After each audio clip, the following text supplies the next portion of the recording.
में आज हम भौतिक विज्ञान चैप्टर 3 के सारे न्यूमेरिकल करने जा रहे हैं, जिसमें पहला न्यूमेरिकल है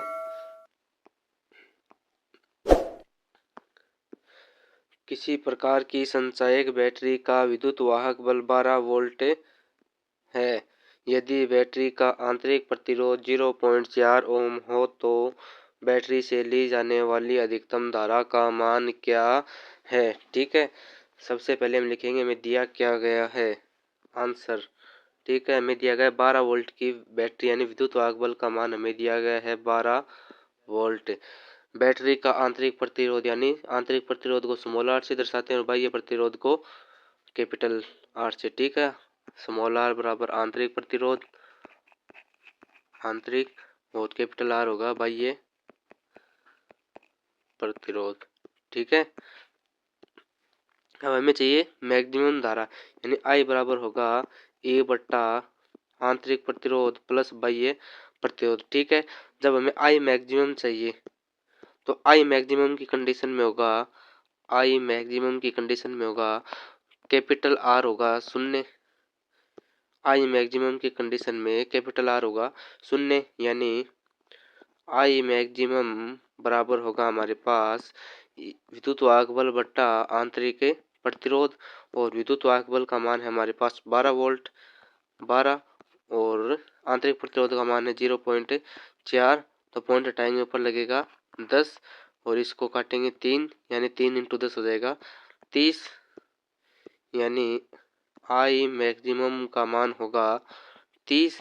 धारा का मात्रक होता है एम्पियर, यानी हमारे पास आई मैक्सिमम का मान होगा 30 एम्पियर। ठीक है, हमारा पहला प्रश्न हो गया। अब हम चलते हैं दूसरे प्रश्न की तरफ। दूसरा प्रश्न है हमारा 10 वोल्ट विद्युत वाहक बल वाली बैटरी जिसका आंतरिक प्रतिरोध 30 ओम है किसी प्रतिरोधक से संयोजित है। यदि परिपथ में धारा का मान 0.5 एम्पियर हो तो प्रतिरोधक का प्रतिरोध क्या है। जब परिपथ बंद है तो सेल की टर्मिनल वोल्टता क्या होगी। यानी हमें दिया गया है विद्युत वाहक बल का मान 10 वोल्ट, आंतरिक प्रतिरोध का मान दिया गया है 3 ओम। ठीक है, आंतरिक प्रतिरोध का मान है 3 ओम और धारा का मान दिया गया है 0.5 एम्पियर, और हमसे पूछा है प्रतिरोधक का प्रतिरोध क्या होगा, यानी बाह्य प्रतिरोध, और हमसे पूछा है टर्मिनल वोल्टता। ठीक है, टर्मिनल वोल्टता, तो वो भी कब, जब परिपथ बंद हो तो एप्सिलॉन माइनस आई आर। ठीक है, तो अब हमें चाहिए बाह्य प्रतिरोध।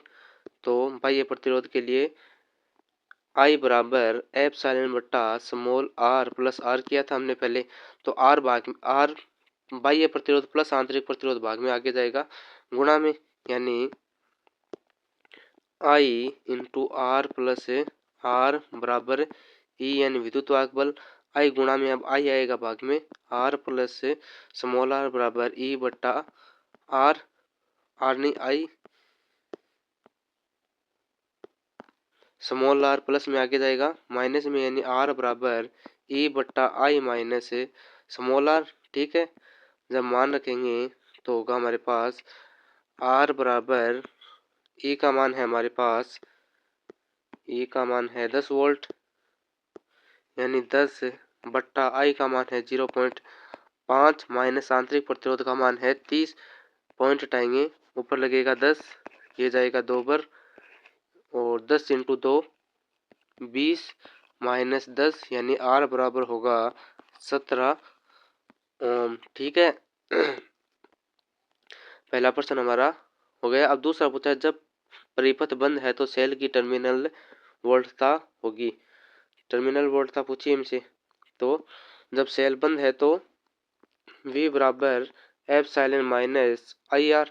ठीक है, विद्युत वाहक बल का मान हमें दिया गया 10, आई का मान हमें दिया गया 0.5 इंटू और स्मॉल आर यानी आंतरिक प्रतिरोध का मान हमें दिया गया है 3 ओम, तो यहाँ पर मान रख देंगे इंटू 3। ठीक है, तो V बराबर होगा, ये हो जाएगा 1.5 यानी 10 माइनस 0.5 को 3 से गुणा करेंगे यानी 1.5। ठीक है, और 10 में से 1.5 घटाएंगे तो हमारा उत्तर आएगा 8.5। और विद्युत वोल्टता का मात्रक हो जाएगा वोल्ट, यानी टर्मिनल वोल्टता का मात्रक हो जाएगा वोल्ट। और हमारा फाइनल आंसर आएगा 8.5 वोल्ट। ठीक है, ये हमारा हो गया बी नंबर प्रश्न। ठीक है, अब हम चलते हैं अगले प्रश्न की तरफ। अगला प्रश्न है हमारा कमरे के ताप 27 डिग्री सेल्सियस पर किसी तापन अवयव का प्रतिरोध 100 ओम है। यदि तापन अवयव का प्रतिरोध 117 ओम हो तो अवयव का ताप क्या होगा। प्रतिरोधक के पदार्थ का ताप गुणांक 1.70 इंटू 10⁻⁴ सेल्सियस यूनिवर्स है। ठीक है, तो हमसे दिया गया है T1 ताप। T1 ताप दिया गया हमें 27 डिग्री सेल्सियस। ठीक है, तो T1 ताप पर प्रतिरोध कितना है, R1 है हमारे पास 100 ओम। ठीक है, दूसरा प्रतिरोध यानी R2 हमें दिया गया है 117 ओम। T2 हमारे पास है नहीं। और एल्फा का मान हमें दिया गया है 1.70 इंटू 10⁻⁴ सेल्सियस यूनिट्स। अब हमें ज्ञात करना है T2। ठीक है, तो इसका फॉर्मूला होता है हमारे पास एल्फा बराबर R2 माइनस R1 बट्टा R1 T2 माइनस T1। ठीक है, अब T2 माइनस T1 भाग में आगे जाएगा गुणा में, यानी alpha into T2 minus T1 बराबर होगा R2 माइनस R1 बट्टा R1। ठीक है, एल्फा गुणा में आगे जाएगा भाग में, यानी T2 माइनस T1 बराबर होगा R2 माइनस R1 बट्टा R1 इंटू एल्फा। ठीक है, अब हमें चाहिए T2 का मान, तो T1 माइनस का आगे जाएगा प्लस का, यानी T2 बराबर होगा R2 माइनस R1 बट्टा R1 इंटू एल्फा, माइनस का तो आगे जाएगा प्लस का T1। ठीक है, अब हम इसे मान रखते हैं। मान रखेंगे हमारे पास स्टेप आई T2 बराबर R2 माइनस R1 बट्टा alpha R1 minus plus T1। ठीक है, तो R2 का मान है हमारे पास 117, R1 का मान है हमारे पास 100 ओम। ठीक है, बट्टा में एल्फा का मान दिया हमें 1.70 इंटू 10⁻⁴। R1 का मान है हमारे पास इंटू 100। ठीक है, और प्लस T1। ठीक है, तो T1 का मान है हमारे पास 27 डिग्री सेल्सियस। ठीक है, अब इसको सोल्व करेंगे। 117 में से 7 जाएगा, 117 में से 100 जाएगा तो हमारे पास बचेगा 17 बट्टा में 1.70, यानी इसको लिखेंगे 70 बट्टा 100 इंटू 10⁻⁴ इंटू 100। ठीक है, तो इससे ये कैंसिल हो जाएगा, प्लस में होगा 27। ठीक है, अब इसको आगे करेंगे, ये हो जाएगा 27, इसका लघुत्तम लेंगे, ये आएगा 17 बट्टा 170 है 170, यानी इसका लघुत्तम आएगा 170 इंटू 10⁻⁴। ठीक है, इसके बट्टा में होगा 170 इंटू 10⁻⁴। तो ये हो जाएगा 17, 170 इंटू 10⁻⁴, और प्लस में है 27, तो इसका होगा 27 इंटू 170 इंटू 10⁻⁴। ठीक है, अब इसको आगे सोल्व करेंगे तो ये होगा 27 इंटू 170, 27 इंटू 170, यानी 11। इसको आगे गुणा करेंगे 2 से तो 0, 14 और 2 और 1 3, यानी 0 9 5 और 4, यानी 17 प्लस 4590 इंटू 10⁻⁴ बट्टा 170 इंटू 10⁻⁴। ठीक है, अब इसको इसके अंदर जोड़ेंगे तो ये हो जाएगा 17 प्लस 459 आया था क्या हमारे पास, 4590। ठीक है, तो 4590 के अंदर 17 ऐड करेंगे तो हमारे पास हो जाएगा 46। 10 ऐड करेंगे तो 4600, यानी 4607, यानी 4607 इंटू 10 की घात माइनस 4/170 इंटू 10 की घात माइनस 4। इससे ये कैंसिल। ठीक है, तो अब इस 4607 में 170 का भाग देंगे तो हमारे पास आंसर आएगा 1000। ठीक है, इतना ही आता है क्या, 4607 170, तो 170 को 2 से गुणा करेंगे तो 0 4 और 3 यानी 340, ये जाएगा 2 पर, और ये होगा 0 2 1 7, इसको गुणा करेंगे यानी 6 0 24 2 18 और 2 20, नहीं 6 से तो नहीं होगा। 170 को 6 से गुणा करेंगे 0 42 2 4 यानी 1020, और 1020 और 170 होंगे 1190। 1190 भाग जाएगा 7 पर, पॉइंट ये 7 और 10 में से 9 गए 1, और आगे पॉइंट आया, आगे उतारा 0 यानी 170, यानी 27.1 सेल्सियस। ठीक है, अगर हमारा उत्तर आ गया 27.1 सेल्सियस। अब हम आगे चलते हैं, अगला प्रश्न है हमारा, इसको यहाँ से रफ कर देते हैं।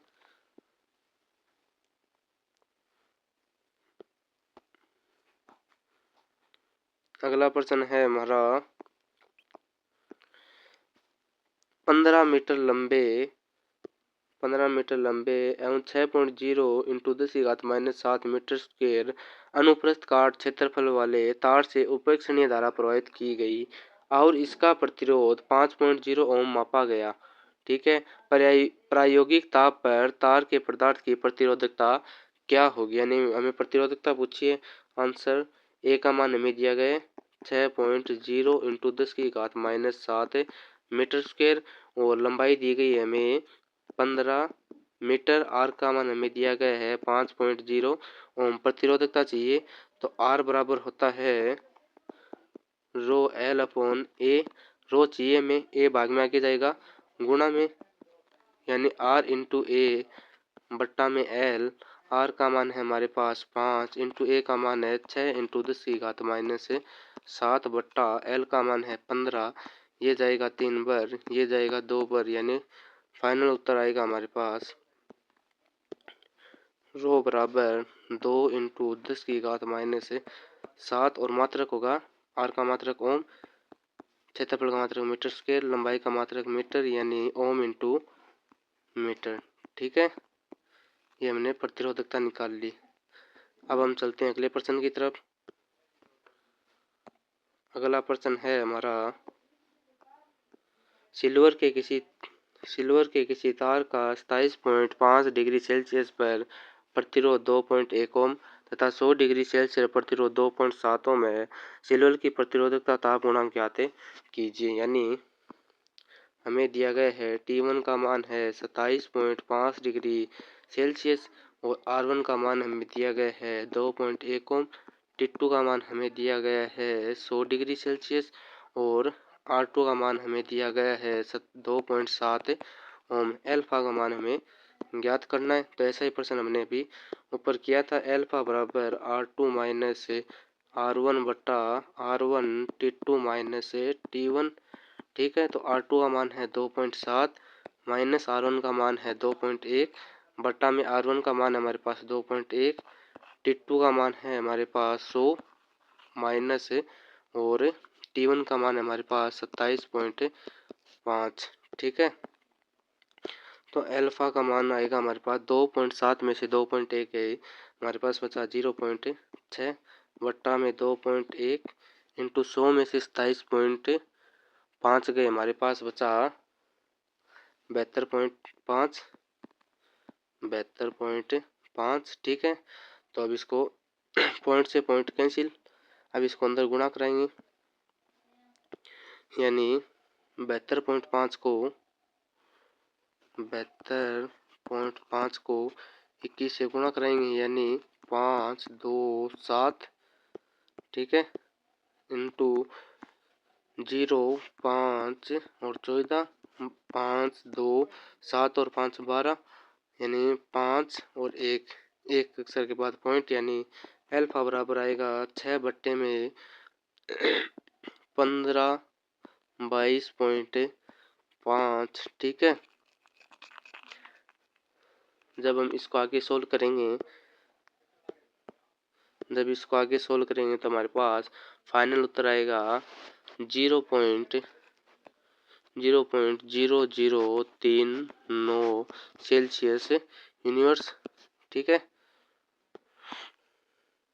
फाइनल उत्तर आएगा हमारे पास 0.039 सेल्सियस यूनिवर्स। ठीक है, ये हो गया हमारा यह सवाल। अब हम चलते हैं अगले सवाल की तरफ। अगला सवाल है हमारा, निक्रोम का एक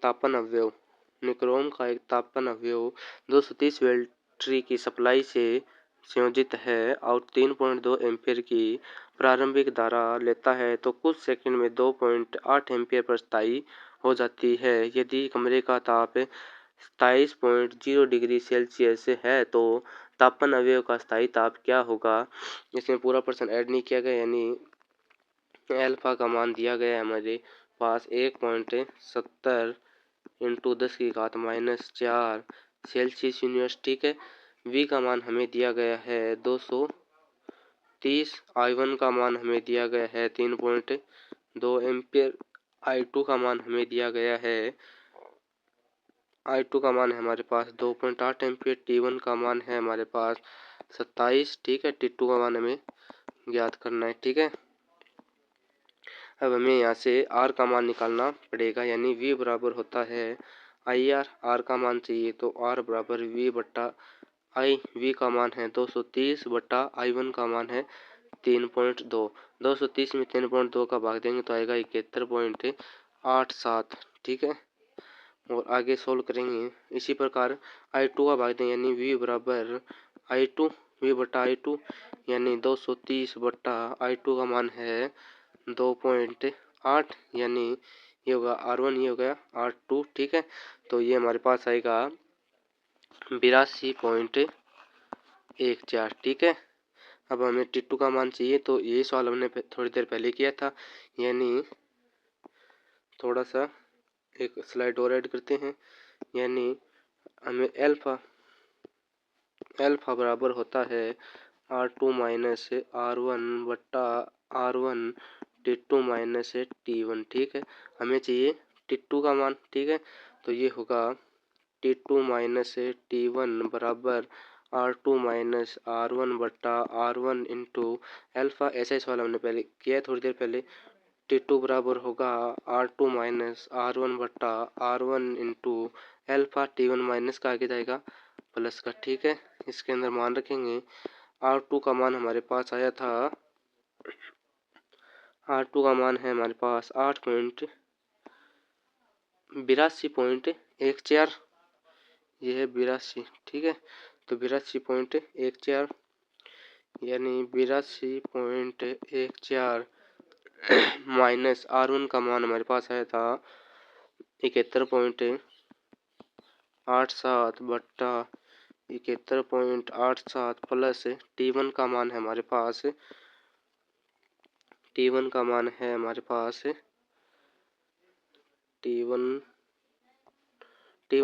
27 डिग्री। ठीक है, यानी 27।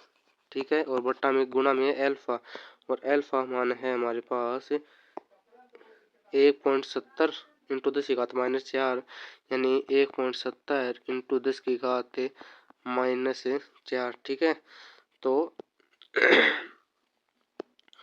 अब हमें चाहिए T2, तो T2 बराबर होगा 82.17 में से 71.87 जाएंगे, यानी 82.17 बट्टे में 71.87 यानी 0। 11 में से 8 गए 3 और 11 में से 8 गए 3, 1 में से 1 गया 0, 1 यानी 10.30।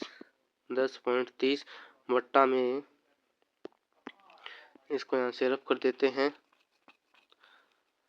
बट्टा में है हमारे पास 71.87, ठीक है। तो ये पॉइंट से पॉइंट कैंसिल हो जाएगा, इंटू 1.70 इंटू 10 की घात माइनस है 4, ठीक है।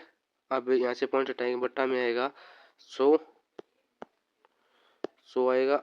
T2 बराबर होगा, ये 10 की घात प्लस 2 होगा, ऊपर जाएगा माइनस का, यानी 1030 बट्टा 7187 इंटू 170। ये 10 की घात माइनस 6 होगा और ऊपर जाएगा तो 10 की घात प्लस 6। और जब इसको सोल्व करेंगे तो फाइनल आंसर आएगा हमारे पास 867.35 डिग्री सेल्सियस, ठीक है। जो आगे गुणा भागा पे कर लेना, ठीक है। ऐसा सवाल मैंने अभी करवाया भी था पीछे एक, जिसमें पूरी कैलकुलेशन करके दिखाई थी आपको, ठीक है। अब हम चलते हैं अगले प्रश्न की तरफ। अगला प्रश्न है हमारा चित्र 30.30 में दर्शाए नेटवर्क की प्रत्येक शाखा में प्रवाहित प्रवाहित धारा ज्ञात कीजिए, ठीक है। इस प्रश्न को चलते हैं हम अगली स्लाइड पर। हमें दिया गया है कुछ इस प्रकार से डायग्राम, ठीक है, जिसमें ये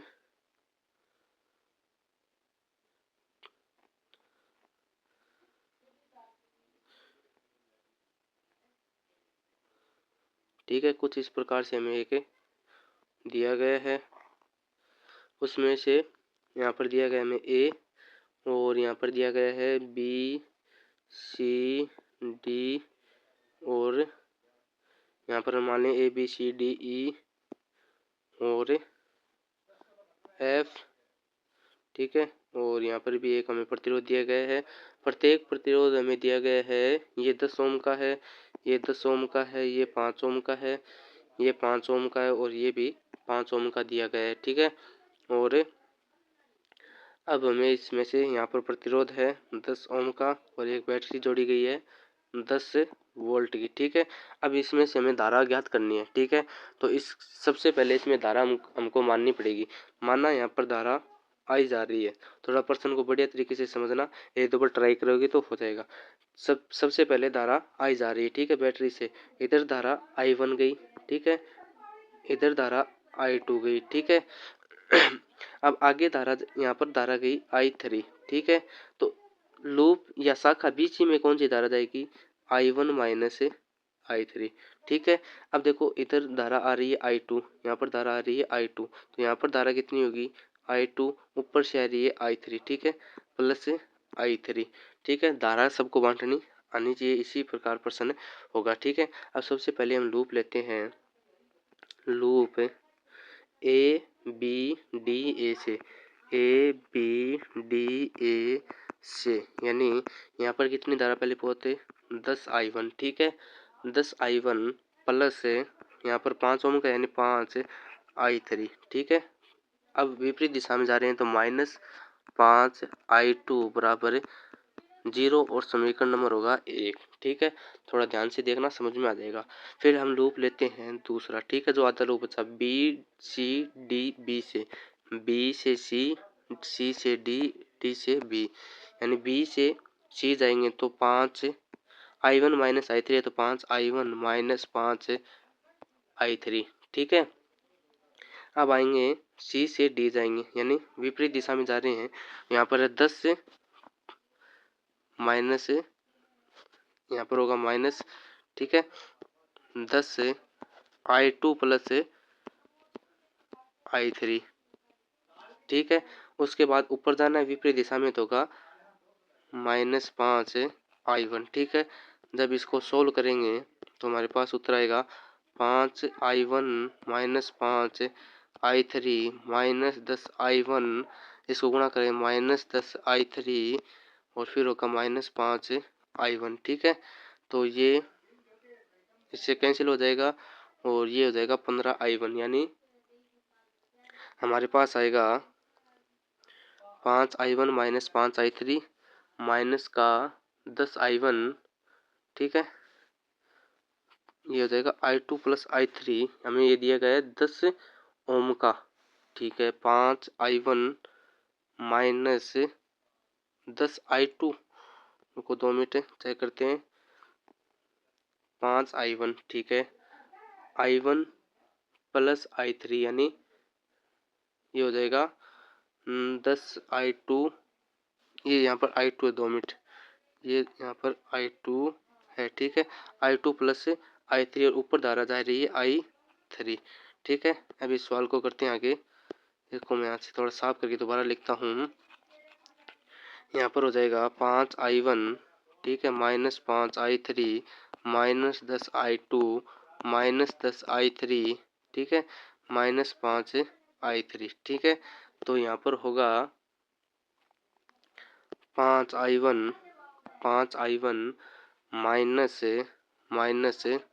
10i2 minus 5i3 minus i3 minus का 10 और माइनस 10i3 और तो माइनस 20i3 बराबर होगा 0। इसमें से 5 कॉमन ले लेंगे तो हमारे पास आएगा i1 माइनस 2i2 और यहाँ पर होगा 4i3 बराबर 0। ये होगा समीकरण नंबर 2, ठीक है। ये प्रश्न थोड़ा बड़ा है इसलिए हम अगली स्लाइड पर चलते हैं, ठीक है। और समीकरण 1 और समीकरण 2 हमें आगे दोबारा लिख लेंगे, ठीक है।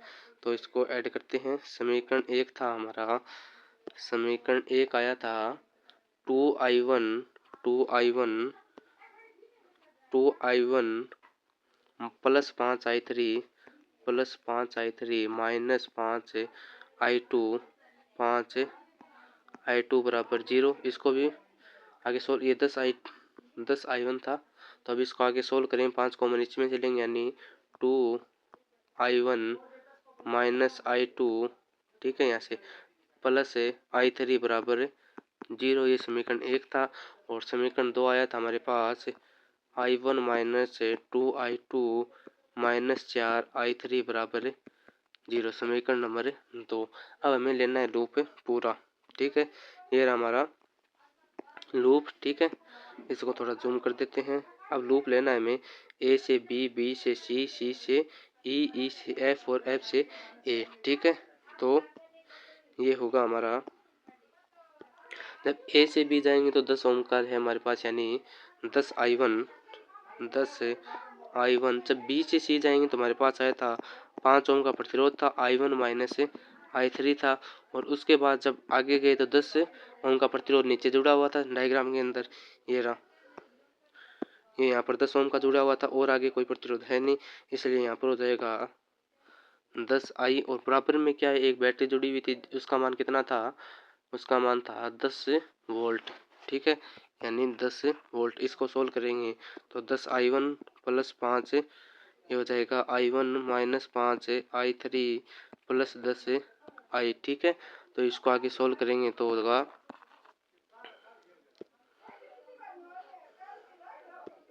इसको आगे सोल्व करेंगे तो हमारे पास हो जाएगा 10i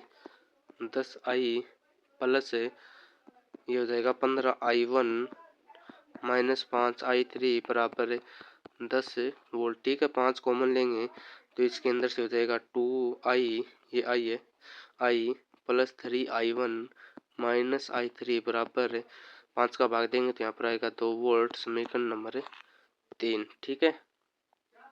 अब हम अब हमें i का मान ज्ञात करना पड़ेगा पहले, इसलिए i1 प्लस i2 क्या लिखा था हमने पहले पोते i, यानी जब लूप में से धारा i जा रही थी तो 2 भागों में बटी थी i1 और i3, उसका मान क्या था i, यानी i1 प्लस i2 क्या हो जाएगा i, यानी समीकरण नंबर 4, ठीक है। अब समीकरण 4 का मान समीकरण 3 में रखते हैं, ठीक है, यानी समीकरण 4 से मान समीकरण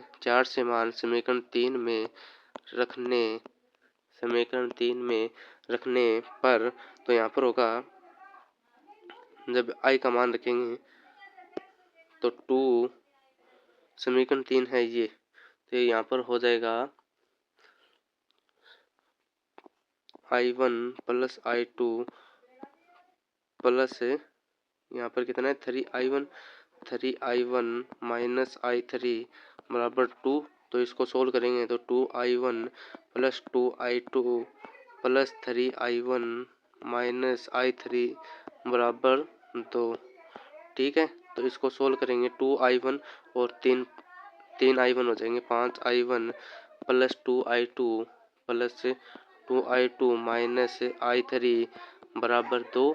समीकरण नंबर होगा 5। अब समीकरण 5 व समीकरण 1 को देखो। समीकरण 5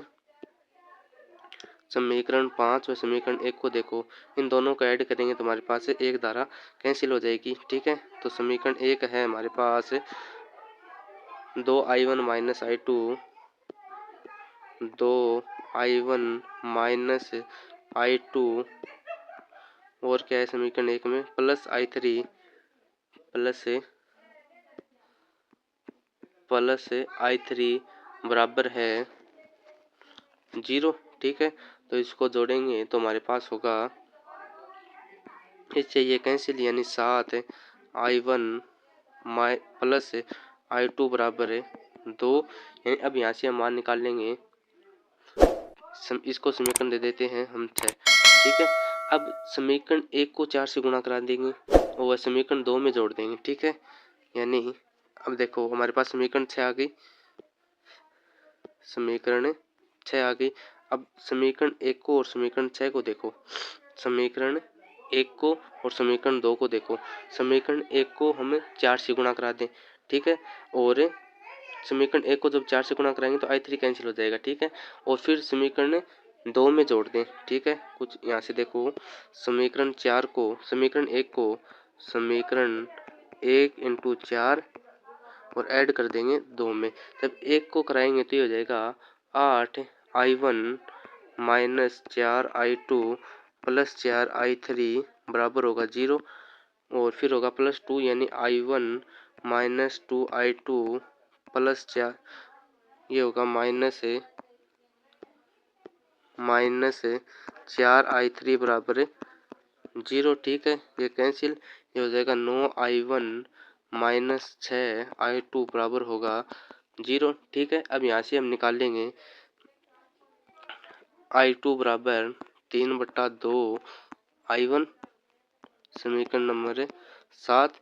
ये आगे जाएगा प्लस का। ठीक है, 6 गुना में आगे आएगा भाग में, यानी यहाँ से कैंसिल करेंगे तो 3/2i1 होगा। ठीक है, अब हम चलते हैं, एक स्लाइड और बनानी पड़ेगी हमें। ठीक है, सवाल बहुत बड़ा हो गया इसलिए अब हम अगली स्लाइड पर चलते हैं। समीकरण नंबर 7 तक हमने पीछे बना लिया। अब चलते हैं हमें समीकरण 6 के अंदर। समीकरण हम सभी समीकरण एक जगह दोबारा लिख लेते हैं। समीकरण 1 थी हमारे पास 2i1 minus i2 plus i3 बराबर 0, समीकरण नंबर 1। ठीक है, समीकरण 2 थी हमारे पास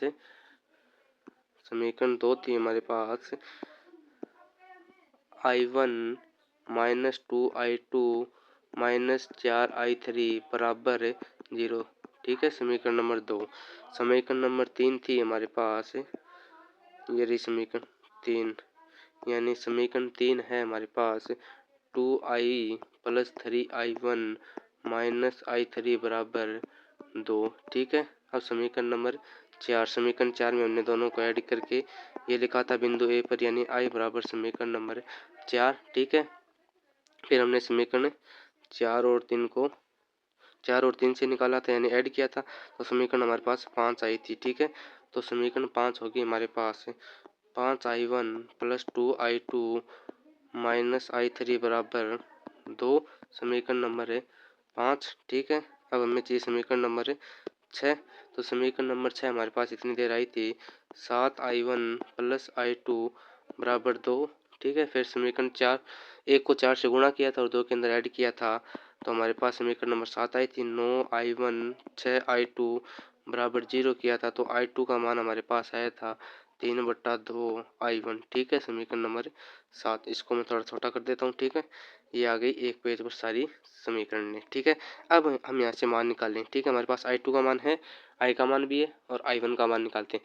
अब समीकरण 6 इसके अंदर मान रख लेते हैं i2 का, यानी हमारे पास होगा 7i1 प्लस i2 का मान हमारे पास 3/2i1 ठीक है, और बराबर में है 2। ठीक है, समीकरण 6 में मान रखने पर, समीकरण 6 में मान रखने पर, ठीक है, तो अब हम इसको सोल्व करेंगे तो कैसे होगा, 14i1 यानी 14i1 प्लस 3i1 बटा 2 बराबर में 2, यानी ये हो जाएगा 17i1, यानी ये 2 भाग में आगे जाएगा गुणा में, यानी हमारे पास होगा 17i1 बराबर 4। ठीक है, i1 का मान चाहिए तो 17 गुणा में आगे जाएगा भाग में, यानी 4 बटा 17। समीकरण नंबर 8, i1 का मान आ गया हमारे पास। अब i2 का मान हम यहाँ पर रख लेंगे तो i2 का मान आ जाएगा, यानी समीकरण 7 में, समीकरण 7 में i1 का मान रखने पर, ठीक है, तो अब होगा यहाँ पर i2 बराबर होगा 3 बट्टा 2 इंटू 4 बट्टा 17, यानी ये बचेगा 2 बटे, यानी 6 बट्टा 17। ठीक है, ये होगा हमारे पास i2 का मान। ठीक है, अब हमें चाहिए i3 का मान, तो हम चलते हैं समीकरण 1 की तरफ। तो समीकरण 1 हमारे पास ये रहा। ठीक है, इसके अंदर मान रख लेते हैं 2i1, यानी 2 इंटू i1 का मान आया है, ये समीकरण नंबर 8 है, 4 बट्टा 17, फिर हम माइनस i2 यानी 6 बट्टा 17 प्लस i3 बराबर 0। ठीक है, ये होगा 8 बट्टा 17, 8 में से 6 गए यानी 2 बट्टा 17, यानी हमारे पास अगली स्टेप आएगी 2 बट्टा 17 प्लस i3, ठीक है, और बराबर में होगा 0। ठीक है, तो बराबर आएगा हमारे पास ऊपर क्या है, 2i1 है, 2i1 यानी समीकरण 1 है हमारे पास 2i1, i1 का मान है हमारे पास 4 बटा 17। ठीक है, और माइनस i2, ठीक है, तो ये हो जाएगा i2 होगा तो हमारे पास 6 बट्टा 17। ठीक है, तो 8 बट्टा 17 और आगे बचेगा 2 बट्टा 17 और आगे जाएगा माइनस का 2 बट्टा 17, यानी माइनस का 2 बट्टा 17। ठीक है, यहीं तक किसी की कोई समस्या नहीं होनी चाहिए। ठीक है, अब हम चलते हैं, अब हमें चाहिए i का मान। ठीक है, तो i का मान हमने निकाला था i1 प्लस i2। ठीक है, तो i1 का मान हमारे पास 4 बट्टा 17 प्लस i2 का मान है हमारे पास 6 बट्टा 17, तो ऐड करेंगे हमारे पास आएगा 10 बट्टा 17। ठीक है, ये हमारे पास हो गए फाइनल आंसर। अब हमें अलग अलग शाखा में मान चाहिए। ठीक है, अब इसको मैं थोड़ा छोटा करके, अब जो पहली स्लाइड थी उसके अंदर चलते हैं। i1 का मान है हमारे पास 4 बट्टा 17। ठीक है, तो यहाँ पर लिख लेते हैं i1 का मान है हमारे पास 4 बट्टा 17, i2 का मान है हमारे पास 6 बट्टा 17 था क्या, i2 का मान है हमारे पास i2 का मान हमने कहाँ निकाला था, i2 बराबर है, i2 का मान यहाँ पर निकाला है हमने, i2 का मान है हमारे पास 6 बट्टा 17। ठीक है, i2 का मान है हमारे पास 6 बट्टा 17, i2 बराबर है 6 बट्टा 17 और i3 का मान हमने निकाला था माइनस 2 बट्टा 17 और i का मान हमारे पास आया था टोटल 10 बट्टा 17। ठीक है, अब लूप में से निकाल लेना, ए बी लूप में चाहिए तो i1 4 बट्टा 17, बी डी लूप में चाहिए तो i3 यानी i3 का मान माइनस 2 बट्टा 17, अगर बी सी लूप में चाहिए तो i1 माइनस i3, तो i का मान 4 बट्टा 17 माइनस i3 तो माइनस यानी प्लस 2 बट्टा 17 होगा 6 बट्टा 17। ठीक है, इस प्रकार प्रत्येक लूप में शाखा भी आप निकाल लेना। ठीक है, ये हो गया हमारा यह प्रश्न। अब हम चलते हैं अगले प्रश्न की तरफ। अगला प्रश्न है हमारा 8 वोल्ट विद्युत वाहक बल की एक संचायक बैटरी जिसका आंतरिक प्रतिरोध यानी साथ साथ में लिख लेते हैं, E बराबर दिया गया है 8 वोल्ट और आंतरिक प्रतिरोध R बराबर दिया गया है 0.5 ओम को श्रेणी क्रम में 15.5 ओम यानी बाह्य प्रतिरोध दिया गया है 15.5 ओम उपयोग करके V बराबर दिया गया है 120 चार्जित किया जाता है, तो टर्मिनल वोल्ट था V ऊंचाई में चार्ज करते समय। ठीक है, तो अब हमें चाहिए कि यहाँ पर चार्ज करते समय चाहिए, तो इसके चार्ज करते समय होगा V बराबर एप्सिलॉन प्लस आई आर। ठीक है, तो हमें यहाँ से मान चाहिए I का, तो I होगा दोनों विद्युत वाहक बलों का अंतर बट्टा दोनों आंतरिक प्रतिरोधों का योग, यानी 120 माइनस 8 बट्टा ये हो जाएगा 15.5 प्लस 0.5 यानी 100 12/16 इसमें भाग देंगे तो 7 एम्पियर होगा। ठीक है, आगे सोल्व करना है। V निकालनी है तो विद्युत वाहक बल का मान 8, I का मान 7। ठीक है, 7 इंटू R का मान 0.5। ठीक है, इसको जब गुणा करेंगे तो ये होगा V बराबर 8 प्लस 7 पंच 35 यानी 3.5 और इसको ऐड करेंगे तो 11.5 वोल्ट। ठीक है, ये हो गया हमारा यह प्रश्न। अब हम चलते हैं अगले प्रश्न की तरफ। एक ही प्रश्न और बाकी रहा है। अगला प्रश्न है हमारा, किसी तांबे के चालक में मुक्त इलेक्ट्रॉनों का संख्या घनत्व है, यानी n का मान हमें दिया गया है 8.5 इंटू 10 की घात 25। ठीक है, अब हम 25 अब 25 या 28 दिया गया है हमें, यानी n का मान दिया गया है 28। ठीक है, और 3 मीटर लंबे यानी L का मान दिया गया है 3 मीटर। ठीक है, यानी मीटर स्क्वायर यानी A का मान दिया गया है 2.0 इंटू 10 की घात -6 मीटर स्क्वायर। I का मान दिया गया है 3.0 एम्पियर। E का मान हमें ज्ञात है 1.6 इंटू 10 की पावर -19 कूलाम। ठीक है, हमें पूछा है प्रवाहित धारा हो रही है सिरे से अपवाह में इलेक्ट्रॉनों की कितना समय लगता है, यानी I बराबर होता है हमारे पास NaEVd। ठीक है, अपवाह वेग पूछा है तो Vd का मान ज्ञात करना है। ठीक है, तो NaE गुणा में आगे जाएंगे भाग में, यानी Vd बराबर I बट्टा NaE। I का मान है 3, N का मान है 8.5 इंटू 10 की घात 28, A का मान है 2 इंटू 10 की घात -6 और E का मान है 1.6 इंटू 10 की पावर -19। ठीक है, जब हम इसको सोल्व करेंगे 1.03 इंटू 10 की घात -4 और वेग का मात्रक होता है मीटर पर सेकंड। ठीक है, जो गुणा भाग आप कर लेना। ठीक है, ओके। अब हम मिलते हैं अगले वीडियो में। अगर कोई डाउट हो तो आप कमेंट सेक्शन में ज़रूर लिखना। ठीक है, सब्सक्राइब ज़रूर कर देना चैनल को। अब हम मिलते हैं अगले वीडियो में।